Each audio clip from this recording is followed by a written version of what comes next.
3000 साल तक पढ़ाई लिखाई पर केवल ब्राह्मणों का हक था। 100% आरक्षण था। 3000 साल तक भारत में सारी पढ़ाई लिखाई पर ब्राह्मणों का 100% आरक्षण था। क्या यह सच है? जी नहीं। भारत में ब्राह्मणों के अतिरिक्त भी अनेक जातियों और वर्गों में पढ़ाई लिखाई की परंपरा रही है। आइए जानते हैं। क्षत्रिय अथवा शासक।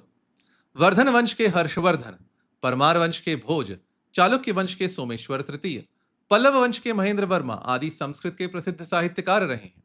महाराष्ट्री प्राकृत में सातवाहन वंश के हाल, कन्नड़ा में राष्ट्रकूट वंश के अमोघ वर्ष प्रथम, तेलुगु में विजयनगर के कृष्णदेवराय विश्रुत हैं। गोंडल के राजा भगवत सिंह जी ने गुजराती में भगवत गोमंडल नामक विश्वकोश लिखा था। वैश्य।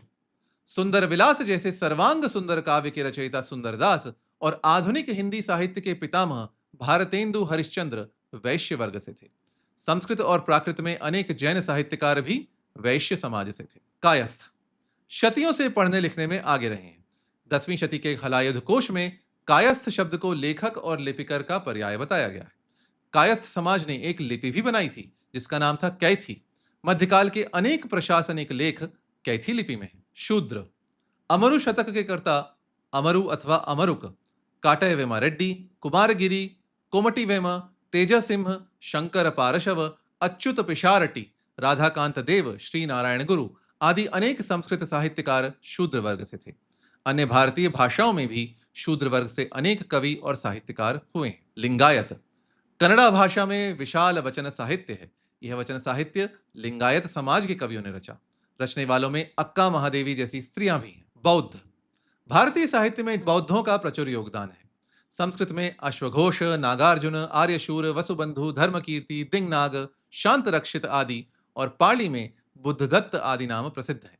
गजपति वंश के साहित्यकार राजा पुरुषोत्तम देव बौद्ध थे। जैन।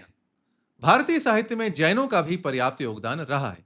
संस्कृत में समंत भद्र, मलिनाथ सूरी, हेमचंद्र, विजयसेन आदि धुरंधर साहित्यकार हुए हैं। जैन पुराण संस्कृत में लिखे गए थे। कन्नड़ा के आदि कवि पंपा जैन थे। ब्रजभाषा में बनारसी दास ने संभवतः भारतीय साहित्य की पहली आत्मकथा लिखी थी। बनारसी दास भी जैन थे। सिख। गुरुमुखी लिपि का मानकीकरण दूसरे गुरु अंगद देव ने किया था। 5वें गुरु अर्जुन देव ने आदि ग्रंथ का संकलन किया था और 2 सहस्र से अधिक पद रचे थे। सिख साहित्य भी विशाल है। स्त्रियां। गंगा देवी ने संस्कृत में मधुरा विजय महाकाव्य की रचना की थी। संस्कृत में दसियों और अन्य भारतीय भाषाओं में सैकड़ों अथवा सहस्रों कवयित्रियां और साहित्यकर्त्रियां हो चुकी हैं। इसके अतिरिक्त भारत में मुसलमान, ईसाई, पारसी आदि भी शतियों से पढ़ते लिखते रहे हैं। यह कथन सच से